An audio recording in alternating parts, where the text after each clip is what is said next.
We will pick up where we left off on Wednesday.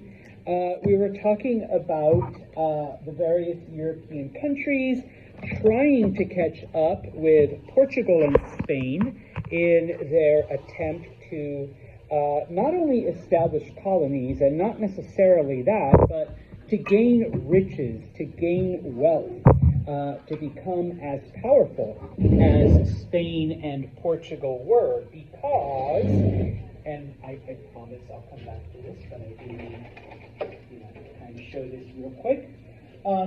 Remember that the operating system, the financial operating system of the time, was a system known as mercantilism. And the theory behind mercantilism was that wealth is limited. There's only a finite amount. And of course, their observations made them believe this because, gold ran out and stuff like that. So if you're able to accumulate more wealth, then that means that your competitors or your enemies or your rivals, then they ended up with less, okay, which is what you want. And of course, think of pie slices. If I get 3 slices and Jade only has 1, well, in order for Jade to have more pie, I'm going to have to lose some. Okay? So that was the theory. And so mercantilism is sometimes summarized as wealth is power, power is wealth. And so that's what we're trying to get. And so to that end, okay, and we only talked about North America because we haven't really looked at them yet, because the Portuguese and the Spanish had already claimed pretty much all of South America. Okay? So in North America, Spain did have a small foothold. SW just means the Southwest, so what today would be like California, Arizona, New Mexico, Texas. Okay? And of course, Florida were under the control of the Spanish. The French established several settlements in Canada and along the Mississippi River. The English settlements were along what today would be the east coast of the United States. And then the Netherlands established their colonies predominantly in New York City, what today would be New York City. Sorry, they didn't call it that. And of course, up and down the Hudson River. But after the 1680s, England took over, okay, and that became part of the English colonies. Now, obviously, there is no treasure in these areas, okay? They tried to find it. The Spanish had gotten to it first, okay? So in the English and Dutch colonies, all right, they focused on farming, all right? And depending on the area, dictated what type of crops they grew, okay? The French, on the other hand, focused on trading with the natives for fur, okay? And so that's where we left off. And so we shift gears again back to not necessarily South America, but to the Caribbean, okay? The Spanish, and to a lesser degree the Portuguese, have established sugar plantations, sugar farms, okay? We've already talked about how sugar was extremely profitable because the European diet was disgusting, and sugar makes everything taste better. If you don't believe me, take some Brussels sprouts, which are disgusting, sprinkle some sugar on them, and I swear you're going to gobble them all up, okay? Emma's going, yeah. Take some broccoli, put sugar on it, all right? You're going to eat it. Frank's like, I've done that. All right, put some sugar on my broccoli, and there you go, okay? So yes, all right, Europeans were going crazy for it. Just as I'm sure you guys already know this, but as an FYI, sugar is also addicting. It actually does have addicting properties. And they did these studies in the early 2000s, like before some of you were even born. But it stimulates the same part of your brain that cocaine does. Obviously, it doesn't give you that rush that cocaine does, but it's affecting those pleasure centers, the same ones. So, I mean, you are getting hooked on sugar. And I know a lot of people who, when they decide to give up sugar and they give up soda, it's tough. Yeah, it's tough. Have you done? Yeah, you actually do go through withdrawals. Okay, you do, like, because that part. So obviously, Europeans are not only given better tasting stuff, but slightly hooked. All right, so yeah, sugar plantations are making money. The problem, of course, you need heat. You need an area that's hot, but not just heat. It also needs to be humid, okay? And it needs to be hot and humid pretty much year-round, which is why we don't grow sugar in Florida. People are like, well, it's on the Lebanon, but Miami, it's hot and humid there. Yeah, but it's not hot and humid long enough, okay? It needs to be longer, okay? And so, in addition to that, number one, obviously you need land. And the more sugar people want, the more land you're going to need. Number two, do y'all know where sugar actually, like, I know y'all, like, yeah, it's that white powdery stuff, you spread, but do you know what it actually comes from? Sugar cane. Okay, don't have to explain that part to you. Yes, it looks kind of like bamboo. It's like this really hard stalk. When I was little in Mexico, because they grow it in some places, like my parents would just give me like a piece of sugar cane. You just gnaw on it for hours, and it's like yummy. Okay. I spent time in Vietnam. They do the same thing there. Like you give your kid a big piece of sugar cane, and they'll just gnaw on it. Keep the kid quiet. Better than a pacifier. Keep them quiet for hours. Type of thing. So you do need a mill to extract the white powdery stuff that you sprinkle on your oatmeal or your cereal, or I love it on berries. That you and you guys are like, Santos, they're already sweet. I mean, I know, but sugar makes it even better. You need a mill to process that. And of course, all of this requires huge amounts of labor. Okay? Remember, the Spanish and the Portuguese tried to use natives. What happened to the natives? Yeah, most of them died from disease. The rest of them died from overwork. And especially in Brazil, the natives just ran away and hid in the jungles. Okay? Your average European colonist doesn't want to do this. Okay? So where did they turn for labor? Slaves. Africa. Kidnapped African slaves.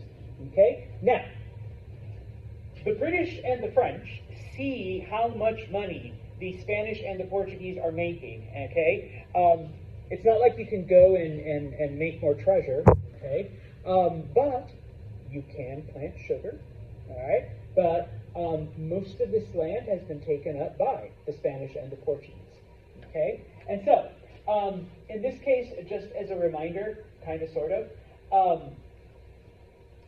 because the Spanish, and to a lesser degree the Portuguese, did not see Africans as human, okay?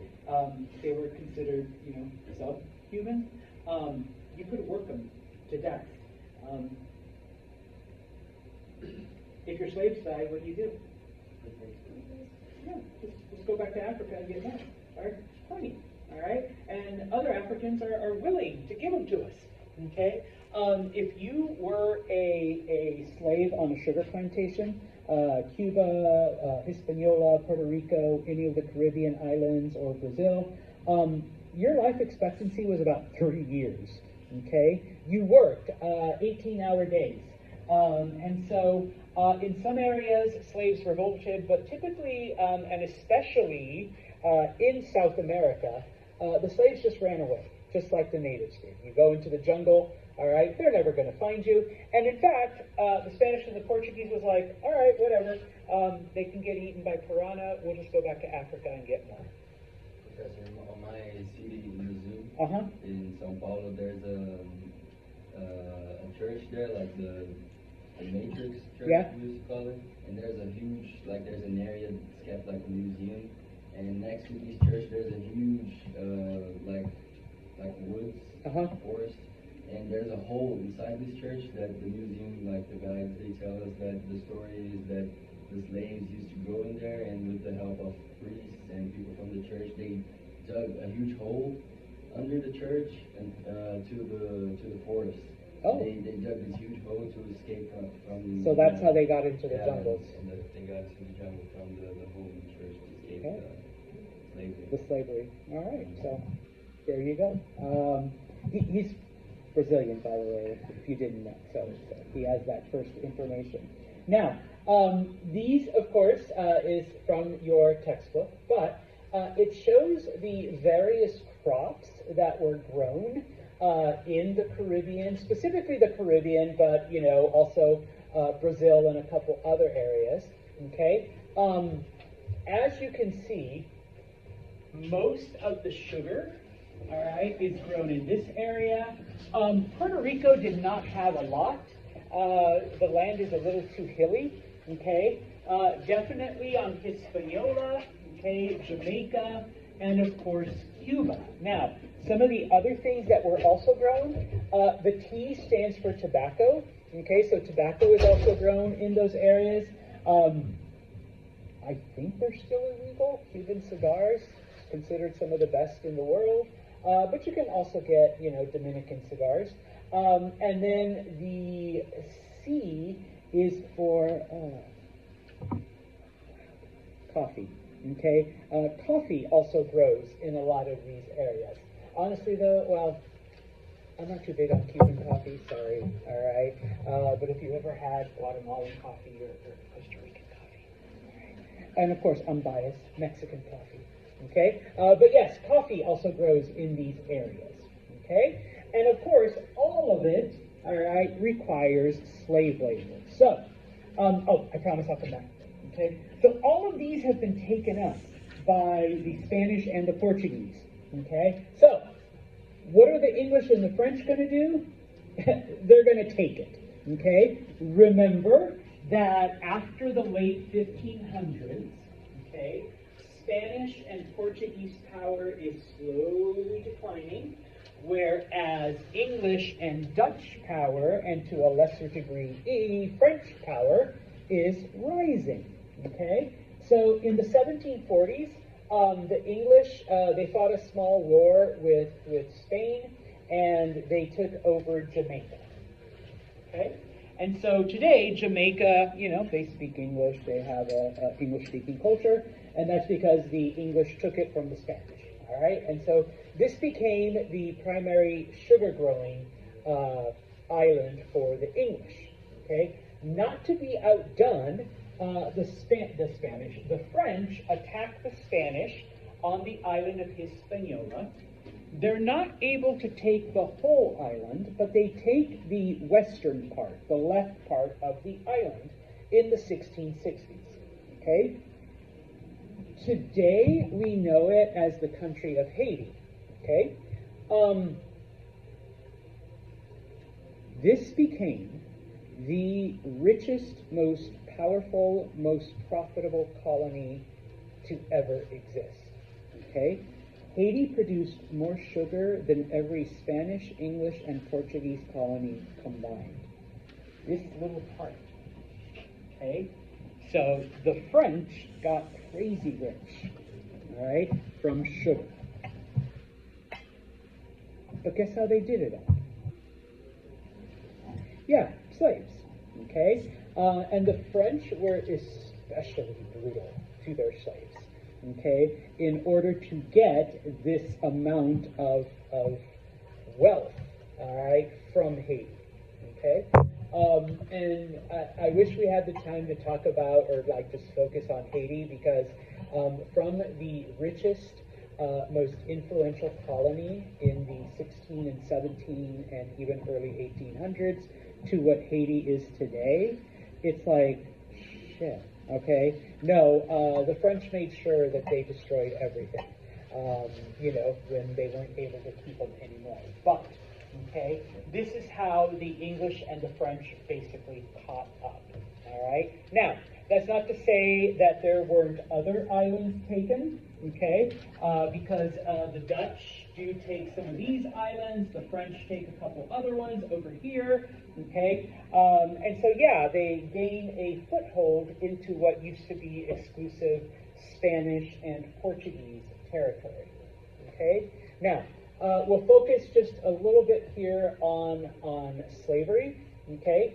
and once again, the reason why the Spanish and the Portuguese, and then later the English, the French, the Dutch, pretty much every other European country turns to slavery is because the natives couldn't be enslaved. They either died from European diseases, they were worked to death, or, they ran off into the jungles. Okay? Now, that's not to say, because we already mentioned it, that African slaves weren't worked to death, because they were, okay? But there was a continual source of where to get them from, number one, all right? The Europeans would just go back to Africa and get more. But Africans they had immunity to some of the diseases that Native Americans did not. All right, so that's like one less thing they had going for them, or against them, I'm sorry. So, they were able to survive that. Now, in North America, before the English and the French and the Spanish in North America turned to African slavery, they tried something called indentured servitude, especially in the English colonies, in places like Virginia and the Carolinas. Okay? What is indentured servitude? Where someone will pay for Nate's passage from England to America, and in return, Nate will be a servant for a certain amount of time. Typically, the contract was for 7 years, and then after 7 years, the person was free. Okay? You fulfilled your debt. Okay? The problem with this, of course, is after 7 years, after Mr. Santos pays for Nate's passage to America, I'm out of servant. I'm out of slave. Okay? Because I have to free him. All right? Not everyone fulfilled their contract. Okay? Some people, Nate might be like, well, fuck Santos. I don't want to do what he says. So after like 18 months, he just decides to run off. No offense. He's white, right? Dark hair, blue eyes. Sorry. Jazz is white. And Evan's white. Brady's white. Okay? So he blends into a village. And I'm just like, hey, I'm looking for Nate. He's my servant that ran away. And Jazz is like, I don't see him. There's just a bunch of white people here, And Emma's like, yeah, there's one white guy, another white guy, white guy, white guy. I don't know. And Brady's like, yeah, I'm looking in the mirror at one. It's not me. And so, whereas, when they start bringing slaves from Africa, it's kind of like, yeah, where's the slave? Where's the black dude? And it's just like, totally stands out. Okay? So we see indentured servitude kind of slowly die off. It's kind of interesting because before it completely disappears, it becomes a way for these like English men to bring wives over, because now it's like, let's see, oh yeah, she's cute, all right, pay for passage, and then like you have to marry the person, all right. So it becomes that more than anything. Okay. Now, remember, and hopefully you talked about this in your other classes. Africans already had experience with slavery. Okay, obviously not to justify it. Okay. But they had already been like capturing people and selling them to first Muslim traders. And those Muslim traders had been taking them across the Sahara Desert and then selling them to other places. Okay? They had also been selling them to people in East Africa, and from there they were taken to other Muslim countries or across the Indian Ocean. Okay? So, and if you recall historically, from the very, very beginning of the earliest civilizations, okay, people had been enslaved. The difference is that back then, it was the losers in a war that were the slaves. Okay, it didn't matter what color you were or your skills or whatever. If your city lost the war, you were the slaves. Okay, that was it. Okay. And in fact, just as a reminder, the word slave comes from the word Slav. Who are the Slavs? The Slavs are people from Eastern Europe, okay? Because during the time of Charlemagne, that's how his kingdom got rich. They would go and kidnap people from Eastern Europe, and sell them to Muslim merchants. Okay, that's how Charlemagne's empire made most of its money. And so we get the word slave because most of the people that he kidnapped were Slavs. Okay, and once again, no offense to my European American students. Okay, it isn't until Europeans arrived and they needed slaves for the sugar plantations that suddenly it's not just a couple, it's not just the losers in battle, it's not just like, okay, we need to sell 10 slaves to these Muslim merchants. It was literally millions of Africans that get taken from there into other places. Okay, I put here unheard numbers because once again, in America, on the sugar plantations, they were worked to death. And so once you start losing slaves, you just go back to Africa, take more people, and then back to the Americas. Okay, now, what makes this appealing to the local African tribes is that the Europeans were willing to trade pretty much anything, including guns. Okay, and so the various African tribes that were participating in the slave trade, they're like, yeah, you give us guns, we will round up as many people as you want. Okay, you want 100, you want 200, you want 1,000, you want 5,000? Yeah, it's going to cost you this amount of guns. Okay, and so Europeans were more than happy to do that because how much money are they making from sugar? Oh yeah, way more than the cost of a couple guns. Okay, the guns were nothing compared to the money they were going to make on all the sugar. Okay, and so many of the tribes that lived along the coast, they were the merchants. Okay, they would send raiding parties into, Africa. They would come back with hundreds, if not thousands, of slaves, or I guess imprisoned people. Okay, now you have to get them from Africa to the Americas. Okay, they were basically seen as cargo. All right, they were not seen as human.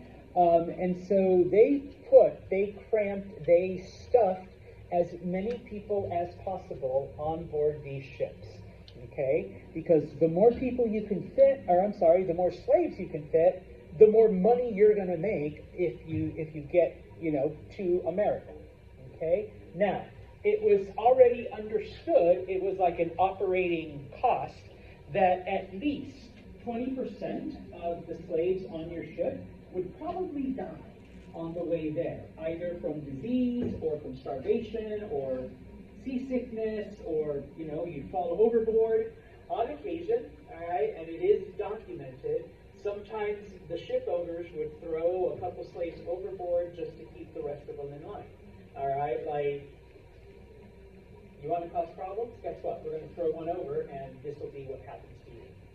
You also overboard for insurance claims. Yeah, okay. Oh, we hit a storm and we lost 20 slaves. Here's our insurance claim. And here's witnesses that there was a bad storm. Yeah, and so you get money on that too. Okay, type of thing. Because it was seen as property and you insure your property. Okay, type of thing. Okay, now, obviously, at some point, because you want men, because you're working the sugar plantations, predominantly men were brought, and so after a while there were more men than women. But as these sugar plantations become more successful, okay, Europeans begin to buy women to do household work and raising children and cleaning and stuff like that.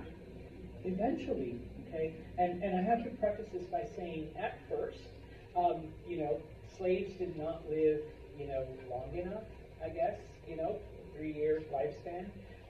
So you're just replacing them. But at some point, slaves begin to live longer and, they do begin to have children. At first, there were ways for people to escape slavery that didn't involve running away.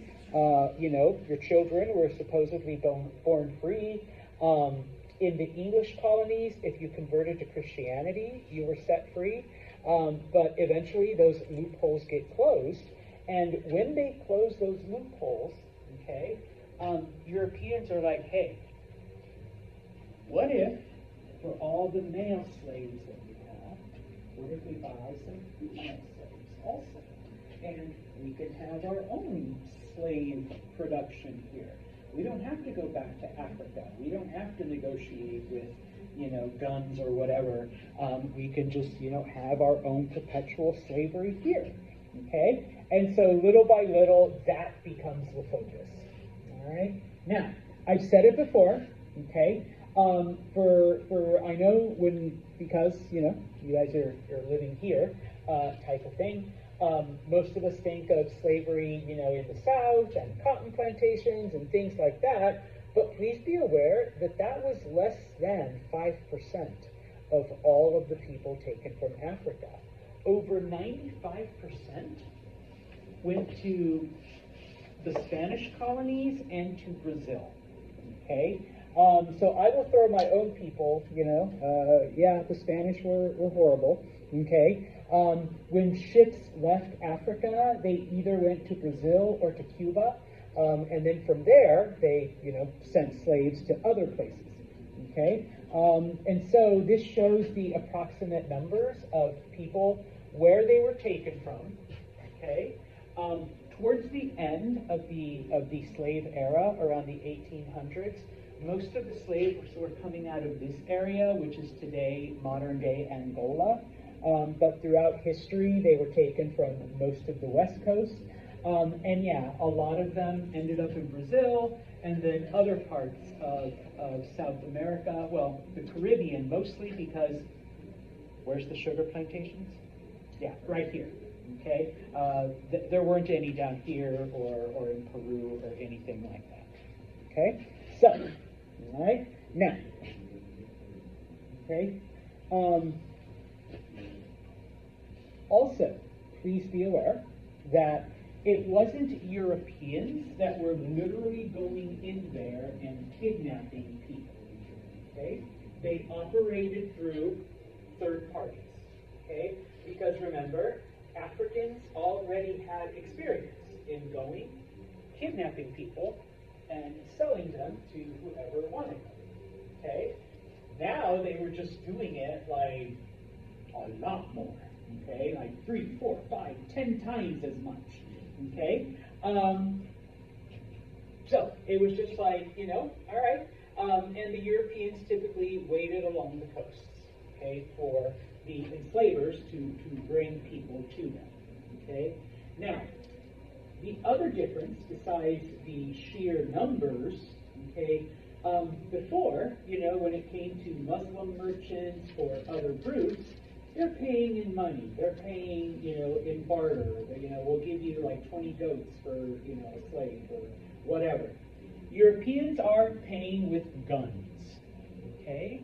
And so now the tribes that have guns are way more powerful than the tribes that don't, okay? So we are shifting political power, okay? What once was a powerful kingdom, all right, now is decimated because our neighbors who are dealing with Europeans are coming at us with guns. And all we have are like bows and arrows and spears, okay? So definitely no match, all right? And so in this case, just giving some examples, kingdoms that did not have, because sometimes, us as Americans, and I'll throw myself in there, we think that everyone in Africa was the same. No. There were differences in tribes. There were differences in clans and affiliations and beliefs and languages. There was all kinds of differences. All right? And so now those kingdoms that had guns are able to go to war and subjugate the kingdoms that don't. Okay?